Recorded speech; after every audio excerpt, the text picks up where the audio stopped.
ẹ̀yin ló fẹ́ BBC News Yorùbá a ṣì wà ní ilé ẹjọ́ májísírèètì Yaba nílùú Èkó báyìí níbi tí wọ́n ti bẹ̀rẹ̀ ìgbẹ́jọ́ gbajúgbajà òṣèré tíátà Yorùbá ìyẹn bàbá Ijesha.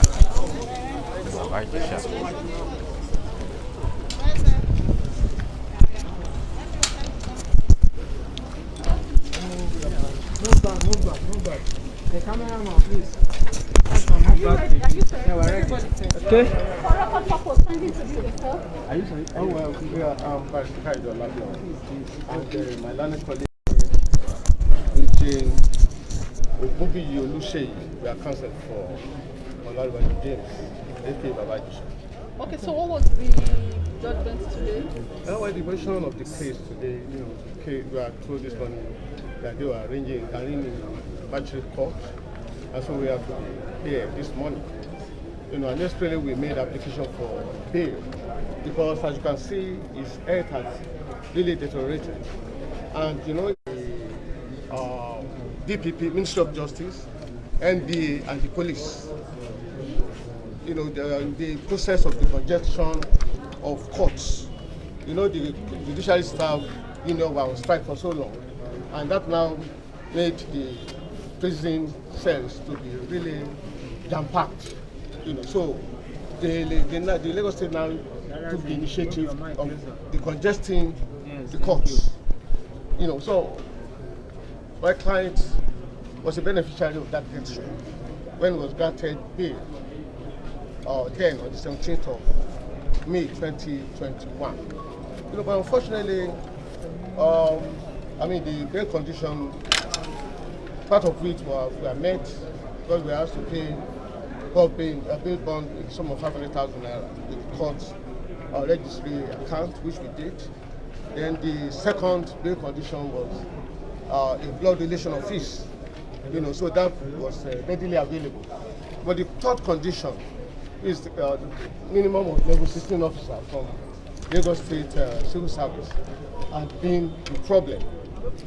Because of the controversial nature of the case, the case, the defendant has been so much sort of demonized or castigated, or if not convicted, in the court of social media, as you all know. So this kept some of the intending shorties away. Then two of them too, they backed out at the point of obtaining letter from chief of staff, from head of service office, because 16 of what is like talking of deputy director upwards. So they are scared of the government involvement, where they have that opinion or impression, we don't know, but they believe that government has an hand in the travail of our client. So many of them backed out too, eventually, because they said they don't want their retirement benefit and whatever to be jeopardized, since they are getting close to their retirement. So this has now been a problem for us. We have been on it for so long. We have tried our best, and it's so difficult to meet that big condition. And despite the fact that the DPP representative came to court to inform the court that they had filed information at their court, we still made bold to make application for bail, because you can see his condition, where he's living, then the way it's so depreciated and whatever. So that's the reason why we made that application.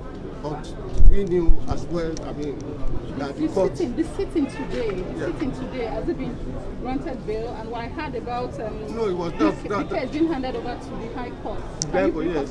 That is the premise upon which the bail was refused there. because the information we have is that information has been filed at the High Court, and that has necessarily robbed the court here of jurisdiction in the matter, and that's why the court has chosen to grant bail. Thank you very much. Ní Yorùbá.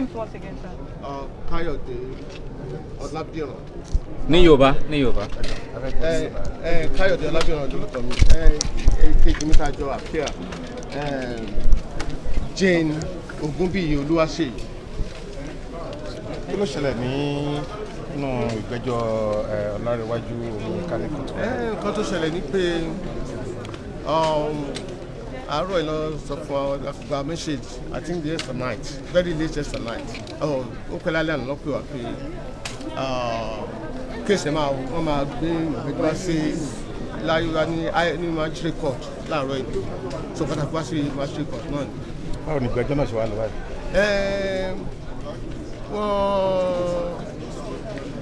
Ìgbẹ́jọ́ náà wà ní sọ́kò lọ dáadáa torí pé àwọn aṣojú Ministry of Justice wọ́n ní kan ti file another case ní High Court. So ìgbà tó dẹ̀ ti file case ní High Court yẹn ó mì pé magistrate court kò ní agbára láti gbọ́ ẹjọ́ yẹn mọ́ nìyẹn. So a dẹ̀ gbé application pé ẹ̀bẹ̀ fún ilé ẹjọ́ pé kán tẹ̀ jọ pé kán fún ní kán tú sílẹ̀ fúngbà díẹ̀ torí ààrẹ ò yá, so àwọn dẹ̀ ti fún ní bẹ́ẹ̀lì ní àti oṣù tó kọjá, bọ̀ bí pé wọ́n fẹ́ ẹni tí wọ́n fẹ́ òṣìṣẹ́ ìjọba tó ga ó pẹ̀lú condition tó fún wa, so yẹn ni ò jẹ́ kó ti ká ní pé àti bí gbogbo nǹkan tó ń béèrè ó yẹ kó ti jáde láti ọjọ́ ìṣòkò ìṣẹ̀lẹ̀. Ìjọba ẹjọ́ wá fún ní bẹ́ẹ̀lì lẹ́nu báyìí? Ní òun ò fún torí pé case ti wà ní High Court. Ó dáa, kí ló máa ṣẹlẹ̀ báyìí? Kí ni ìgbésẹ̀ tó kàn fún yín? Ìgbésẹ̀ tó kàn báyìí ni pé High Court náà la máa lọ. So kọ́lọ̀ nǹkan jẹ́ kán tètè gbé wá sí High Court. Tó bá gbé wá sí High Court ń sìn, àwa tún gbé application wá fún bẹ́ẹ̀lì. Ó dáa, ọjọ́ wo ni wọ́n ní pé ó máa bẹ̀rẹ̀ ẹjọ́ ẹ̀ ní High Court? Ní wọ́n sẹ̀ wọ́n ti fún wa ní. Wọ́n ti sọ ọjọ́ tí. Ó dáa, ẹ kúṣẹ́. Ọ̀rọ̀ ni ẹ gbọ́ yẹn láti ẹnu agbẹjọ́rò àfúrásì ìyẹn Omiyinka tí ọ̀pọ̀ èèyàn mọ̀ sí bàbá Ìjẹ̀ṣà lórí ibi ọ̀rọ̀ dé dúró lórí ìgbẹ́jọ́ àfúrásì ọ̀hún lórí ẹ̀sùn tí wọ́n fi kàn án.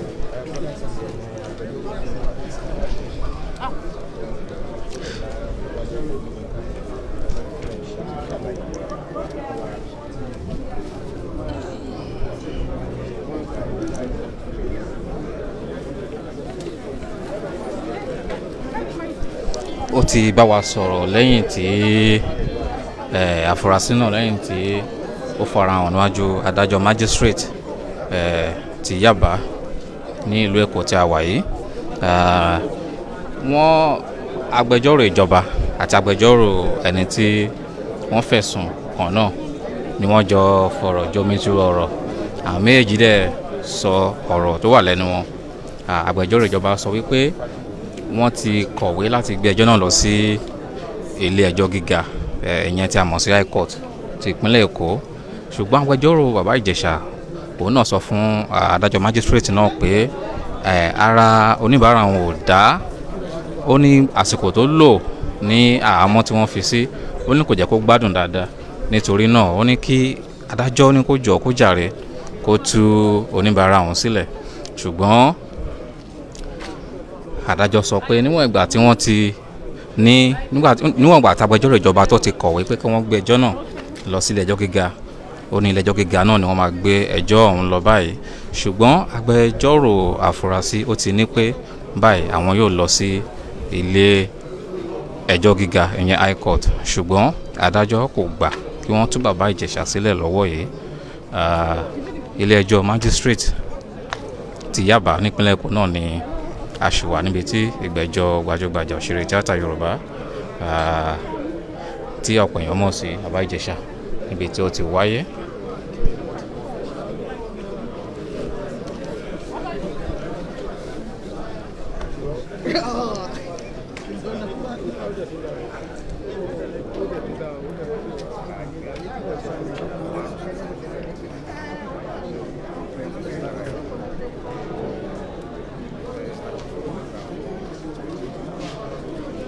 fún àǹfààní gbogbo ẹni tẹ́ bá ṣẹ̀ṣẹ̀ ń darapọ̀ mọ́ wa lórí ìkànnì BBC News Yorùbá, ilé ẹjọ́ magistrate ní Yaba nípìn ìlú Èkó òun náà ni a wà báyìí níbi tí ìgbẹ́jọ́ gbajúgbajà òṣèré tíátà Yorùbá bàbá Ijesha níbi tó ti wáyé ṣáájú. Ṣùgbọ́n ọ̀pọ̀lọpọ̀ ló ń lérò pé ló ń wo bí tẹjọ́ náà máa yọrí sí, ṣùgbọ́n lọ́wọ́ yìí adájọ́ magistrate ti sọ pé kí wọ́n gbé ẹjọ́ ọ̀hún lọ sí ilé ẹjọ́ gíga. Agbẹjọ́rò àfúrásì ó sì sọ fún wa wípé àwọn ò tí ì lè sọ ìgbà tí ìgbẹ́jọ́ náà ìgbà tí yóò bẹ̀rẹ̀. Báyìí tẹ́ bá wo ojú ẹ̀rọ ìbáraẹnisọ̀rọ̀ ojú ẹ̀rọ ìléwọ́ yín ẹ ó rí àfúrásì àti ọ̀kan lára àwọn gbajúgbajà òṣèré tíátà Yorùbá yẹn ọ̀gbẹ́ni Yomi Fábíyì níbi tí wọ́n ti ń fọ̀rọ̀ jomitoro ọ̀rọ̀ lórí ibi tí ọ̀rọ̀ náà dé àti ibi tí ó ṣe ṣe kí ọ̀rọ̀ ọ̀hún kí ó yọrí sí. A ṣì wà nílé ẹjọ́.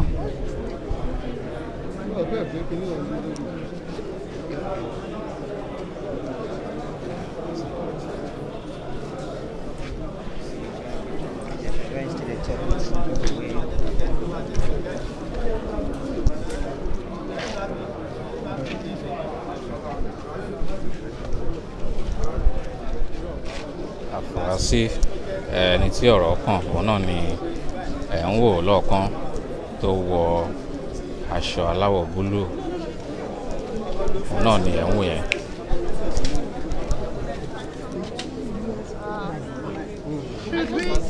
Okay, just want to clarify something before. we won't ask you any question. You'll be the one to you were saying you want to I clarify. just want to make clarification. So yeah, we're not. Yes, truly. Your record purpose, can you introduce yourself? Okay, I am Kadozo Yetile, the Superintendent of Police, the officer in charge of Lagos Section, Nigerian Police, Lagos State Command. Mr. Olarenwaju Omeyinka was actually granted bail during the Johnson strike, and based on the condition given, he couldn't meet up the condition, and he was properly charged then. And I believe the court has granted. The court has stated all, and the court has already said because the case is already filed before the High Court, and DPP has already taken over the case from the police. So presently, we have handed over to the DPP, so the case is before the DPP. There is nothing involving the police again on the matter, so the case is left for the DPP to handle. That's it. I already mentioned my name. Okay, Kadozo Yetinde is Superintendent of Police.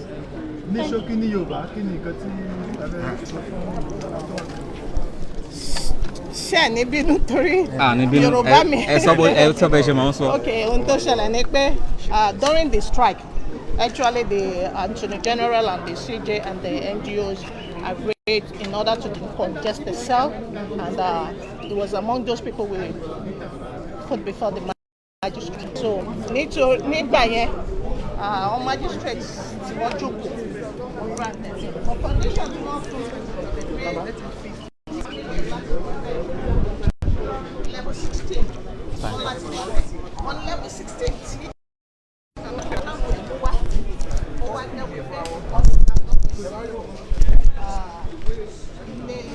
head of service. Bóyá ẹni yẹn jẹ́ level 16 àbí kò jẹ́ level 16, head of service bẹ́ẹ̀ reply wa wípé ẹni yẹn kì í ṣe òṣìṣẹ́ ibi. So if we have it to do, the only thing we can do is to get the person. Okay. Adé àlè ṣe ẹ máa fi nítorí pé Yorùbá mi lè máa dùn mọ́ àwọn àdúgbò so wọ́n ṣe pé bóyá ẹjọ́ ọlọ́pàá ó ti di ẹjọ́ ìjọba. Attorney General ti take over matter lọ́wọ́ ọlọ́pàá.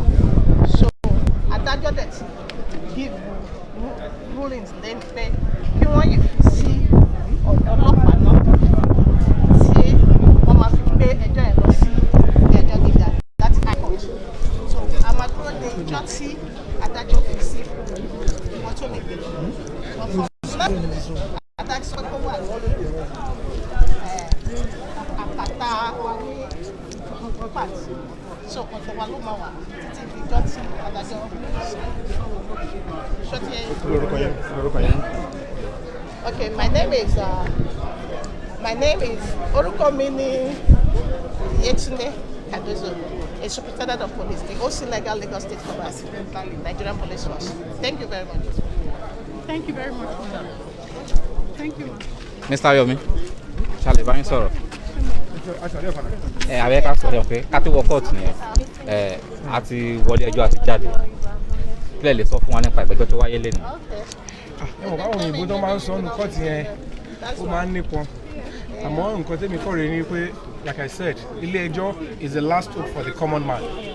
And tẹ́ bá wò dáadáa, ẹ jẹ́ ká bára wa sòótọ́ ọ̀rọ̀ ní orílẹ̀-èdè ìlú wa. Tó bá jẹ́ àjòjì ni wọ́n fi irú ẹ̀sùn yìí kàn. Ǹjẹ́ ṣé kò ní ní ẹ̀tọ́ àti sọ ti pàtì tẹ̀?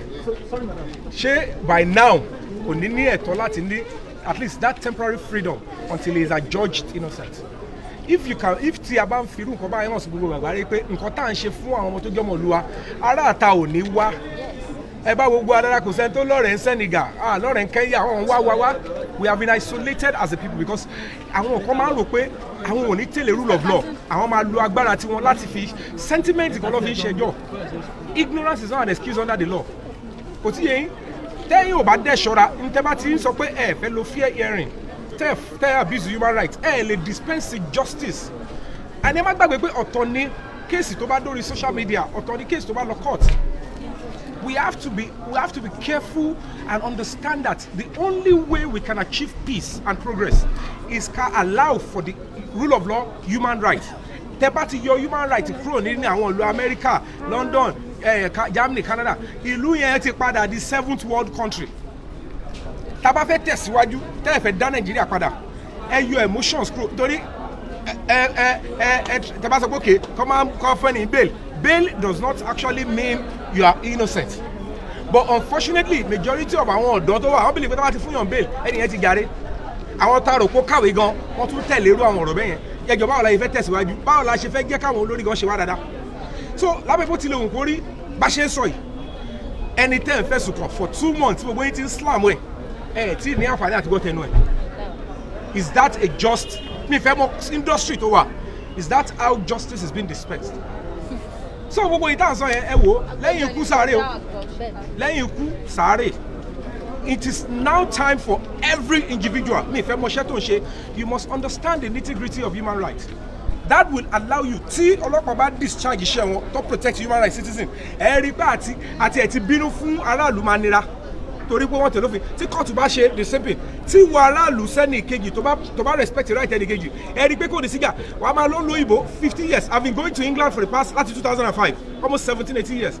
Mi ní problem pẹ̀lú èèyàn kan rí pé kàyọ ní àwọ̀ ọlọ́pàá ò bá mi fa anything rí. Mo dá ọlọ́pàá dúró fúnra mi ní last lọ́nà tí mo lọ.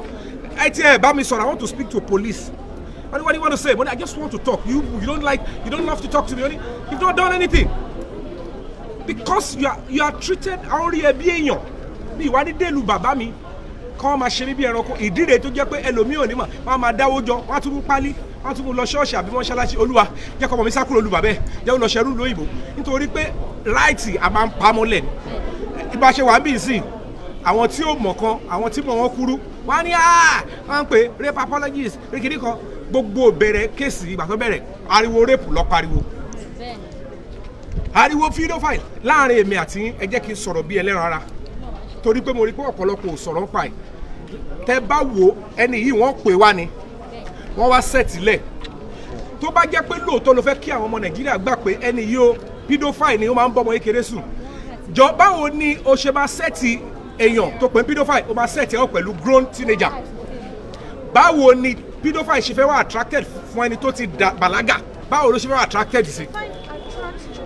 So ṣé àwọn òyìnbó mọ́ mí ní pedophile ni àbí wọ́n kàn máa gbọ́ òyìnbó yẹn wọ́n dẹ̀ wọ́n pé tá a bá ti lò kò sẹ́ni anybody can be demonized with social media because majority to operate in bed they are not conventional journalists wọn ò mọ ethics of the job and that is why you have to raise your child bá ọmọ ẹ sọ̀rọ̀ wo bí o sọ lórí social media o sọ̀rọ̀ nǹkan tó o mọ̀ bóyá o ti rí àrídájú tó dẹ̀ sọ̀rọ̀ pa ẹ̀ tí ó bá ṣe bẹ́ẹ̀ tó bá jẹ́ ẹ̀rọ ègún ẹ̀ ó padà bọ̀ kò ṣe pé tó ló jẹ́ sórí social media it's going to work like a kinetic energy.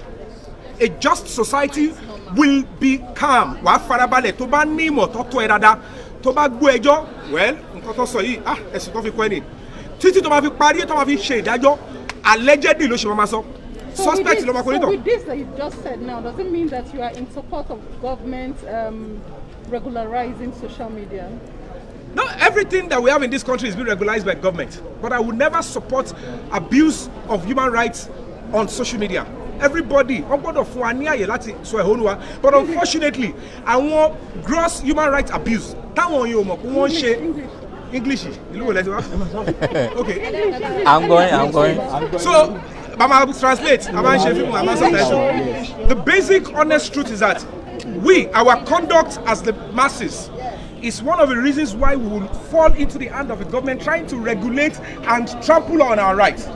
But if the government and the people, we all understand human rights, even when you want to talk online or offline, you will be so guided that the government will not have a loophole, a lacuna, to say they want to use it to cage and gouge our human rights. So I will never support the government to gag or to abuse human rights with social media. There must be freedom of expression. But freedom of expression, of course, it cannot be guaranteed if you mess up. You can express it. Fábí ibi tọ́rọ̀ dé ń sìn kí ni ìgbésẹ̀ tó kàn fún ní tẹ́fẹ́ gbé lórí ọ̀rọ̀ yìí? Ìgbésẹ̀ tó kàn náà ni pé wọ́n ní iṣu àtẹnumọ́rò kì í jóná. Tẹ́ bá wò ó dáadáa, àwọn kan sì rò ó pé agbára wà lọ́wọ́ àwọn. Kò dẹ̀ sí bó ṣe lágbára tó ẹ lọ wo ìdílé wọn, ẹ lọ wo abúlé wọn. Wọ́n máa fi agbára burúkú yẹn náà wọ́n máa fi jà àwọn èèyàn wọn. Kókó bẹ̀ ni pé don't dispense justice with personal sentiments. Ẹ kọ lẹ́tà ni àwọn ọlọ́pàá ni o adájọ́ ni o kọ lẹ́tà ni pé mo fẹ́ ṣiṣẹ́ ní apá ibi. And when you do that, you need to be careful and ensure that iṣẹ́ tó bá nǹkan tó bá fẹ́ fi iṣẹ́ yẹn ṣe ó gbọ́dọ̀ jẹ́ according to the law, not according to bó ṣe rí lọ́kàn mi.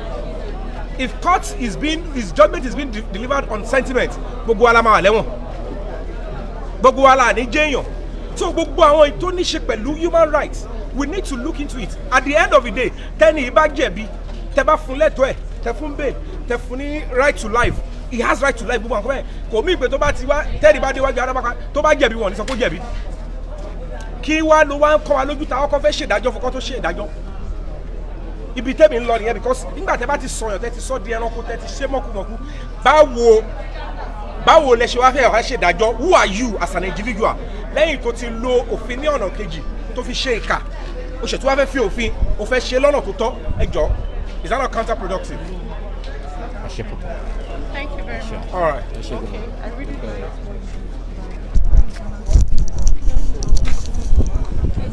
Fún gbogbo.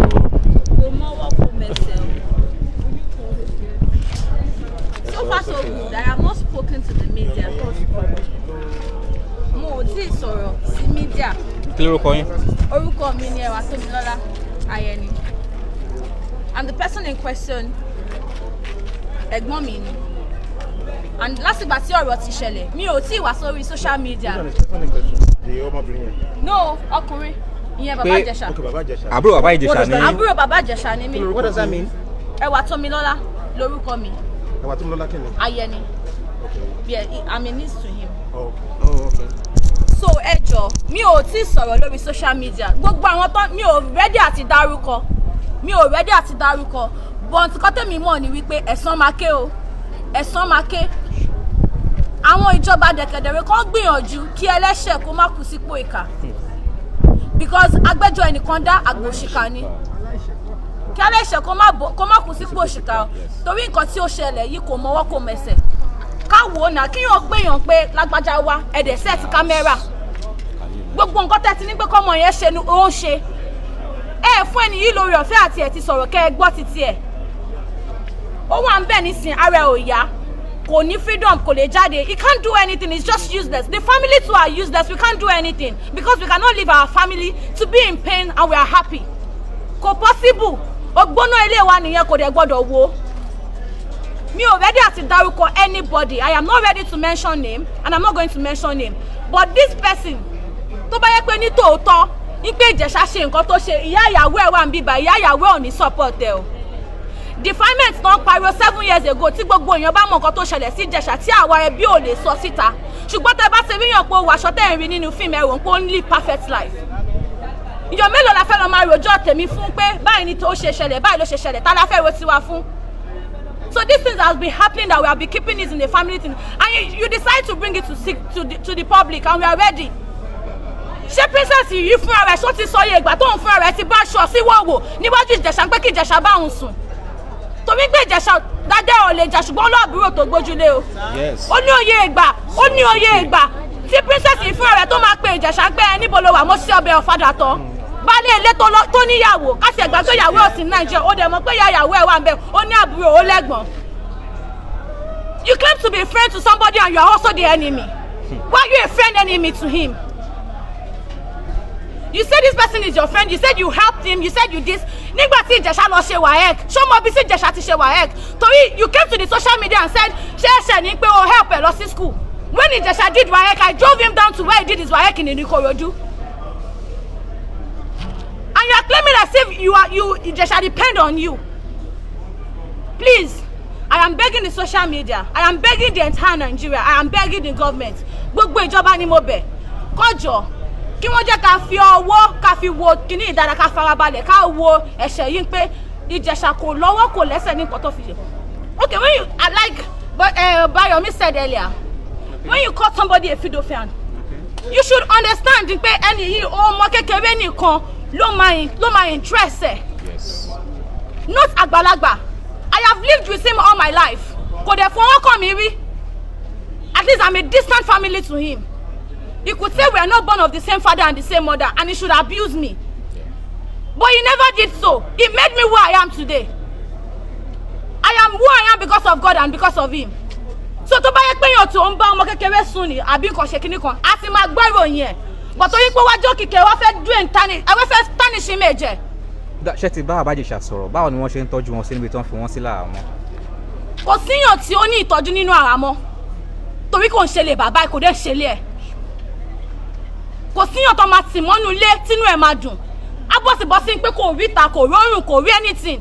Ó kàn ń gbé bí ẹranko tó fi ajá gan tíyàn bá tọ́jú ajá sínú cage tó bá tó time kan yàn á free ẹ̀ pé ó yá ṣeré play around. Not to talk of a human being who has the right to freedom. You said something the other time that even Princess herself at numerous times has... Yes, and I will say it even to her front. Okay, tell me. Numerous times she has opened, she has opened herself. Princess herself, Princess Adebisi, the comedian you know, has off her clothes that Ijesha to have sex with her. So because you said Ijesha refused you because he's a married man, you now said you are going to show him. The other day, lọ́jọ́ náà, Yorùbá ló fi sọ, màá fi ayé wọn ẹ̀, ṣé bó ti fa ayé wọn sí? Kóhun náà kó má kú mọ́. Òun fúnra rẹ̀ náà tó lóun fẹ́ fa ayé wọn sí, kóhun náà má kú mọ́. Ṣùgbọ́n àtìyàn tó jẹ, àtìyàn tí ò mọ̀ nípa ẹ̀, Ọlọ́run má jẹ́ kẹ́ lòmíì kó san, ìkọ̀kọ̀ gbọ́dọ̀ ṣe láre, ìkọ̀kọ̀ gbọ́dọ̀ ṣe Ìjẹ̀ṣà. Torí gbogbo eré tí wọ́n sá, wọ́n grant ẹ̀ bail, ẹ̀ jẹ́ kó rí àyè jáde. Ìgbésẹ̀ wo ni ó kàn tẹ́ fẹ́ gbé pẹ̀lú ìtìlẹ́jọ́? Kò sí ìgbésẹ̀ kankan tá a fẹ́ gbé jù ni pé kí àwọn ìjọba kí wọ́n fi ojú ṣùnùkù wo ọ̀rọ̀ yìí, kí wọ́n dẹ̀ dájọ́ tó yẹ àti tó péye, kí wọ́n gbọ́ lẹ́nu ọ̀tún kó gbọ́ lẹ́nu òsì. Torí láti oṣù méjì tí nǹkan yìí ti ṣẹlẹ̀ kò síyàn tó gbọ́ ha lẹ́nu ọmọ lẹ́nu ìyàn tí nǹkan ṣẹlẹ̀ sí. Ọmọ tí adẹ̀ ń sọ yìí náà fẹnu ara ẹ̀ sọ wípé Ìjẹ̀ṣà ò bá òun sùn kí lè ta wá ń dì í mú. Please, your name once again. My name is Ewatomilola. Ohun Ewatomilola tó jẹ́ àbúrò bàbá Ìjẹ̀ṣà àfúrásì ẹni tí wọ́n fi ẹ̀sùn kàn náà ní ẹgbọ́tàn yẹn tó ń ṣàlàyé fún iléeṣẹ́ BBC News Yorùbá ibi tí ọ̀rọ̀ dé dúró àti bí ọ̀rọ̀ náà ṣe bẹ̀rẹ̀. Ṣáájú nígbà tí ìgbẹ́jọ́ ń lọ lọ́wọ́ agbẹjọ́rò bàbá Ìjẹ̀ṣà sọ wípé nígbà tí wọ́n kọ́ gba béèlì bàbá Ìjẹ̀ṣà ohun mẹ́ta tí wọ́n ní kó mú wá. Àkọ́kọ́ wọ́n ní kó mú òṣìṣẹ́ ìjọba tó wà ní ìpele 16 ìyẹn level 16 pé kó mú wá.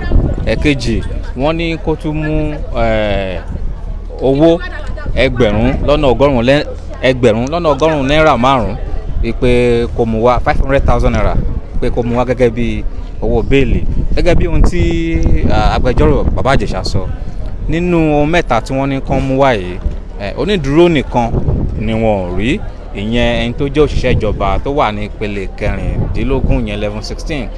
Gẹ́gẹ́ bí agbẹjọ́rò náà ṣe sọ nílé ẹjọ́ ṣáájú, ó sọ pé wọ́n kọ́kọ́ rí ẹnì kíní tó ṣe tán láti dúró fún bàbá Ìjẹ̀ṣà, ṣùgbọ́n ẹni náà ó yí òun padà nítorí gbogbo bí ọ̀rọ̀ ṣe ń lọ lórí ayélujára, bí wọ́n ṣe ń fa gbàgbó bó ṣe ń lọ.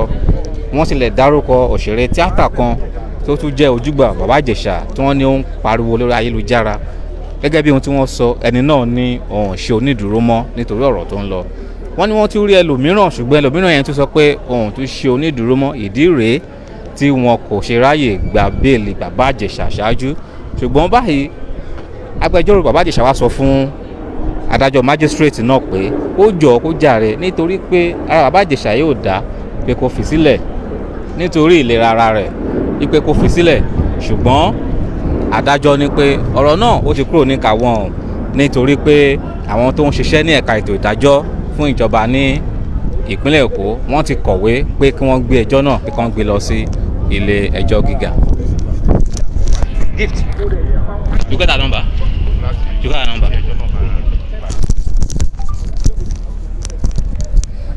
A ṣì wà ní ilé ẹjọ́ báyìí níta tí ń mú bó ṣe ń lọ wá fún yín lórí ọ̀rọ̀ bàbá Ìjẹ̀ṣà. Ọkọ̀ bọ̀gìnì ọlọ́pàá RRS Rocket tí ẹ̀ ń wò yìí, òun náà ni wọ́n kọ́kọ́ fi gbé bàbá Ìjẹ̀ṣà wá sí ilé ẹjọ́ ṣáájú, òun àti àwọn afurasí mìíràn tí wọ́n wá jẹ́ ẹjọ́ lórí onírúurú ẹ̀sùn.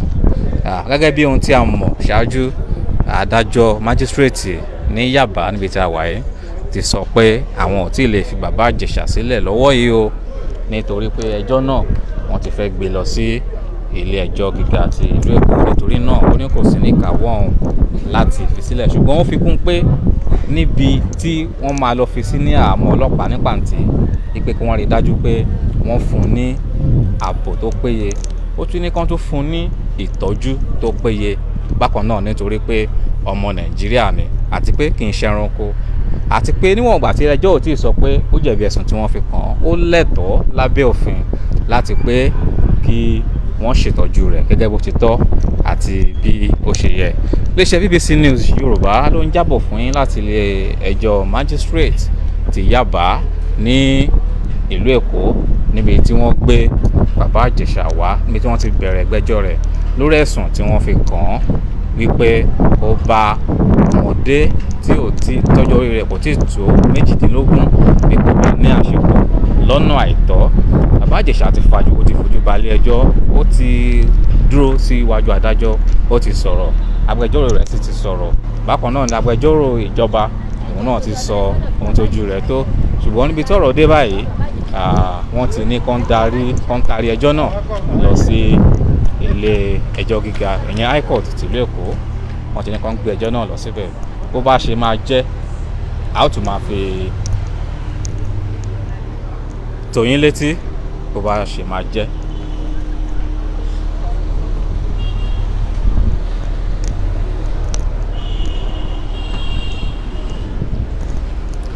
Tí wọ́n fẹ́ mọ bó ṣe ń lọ káàkiri àgbáyé, ẹ̀yin ṣáà ti máa kàn sí wa lójú òpó Facebook, a wà ní @BBC News Yorùbá. Bákan náà lórí Instagram, a wà ní @BBC News Yorùbá. Ẹ tún lè kàn sí wa lórí ìkànnì wa www.bbcyoruba.com tàbí kẹ́ lọ sí bbc.com/Yorùbá láti mọ bó ṣe ń lọ nípa ti ọ̀rọ̀ bàbá Ìjẹ̀ṣà àti nípa ti àwọn ìròyìn míì káàkiri lórílẹ̀‐èdè Nàìjíríà àti káàkiri àgbáyé. Ó tó tún di ìgbà míì tá a ó tún máa mú àkọ̀tun ìròyìn míì wá sójú wòran yín àti sétí ìgbọ̀yìn. Olúmídé Wádùgẹ̀ ló ń jábọ̀ láti ilé ẹjọ́ májísírèètì ti Yaba nílùú Èkó.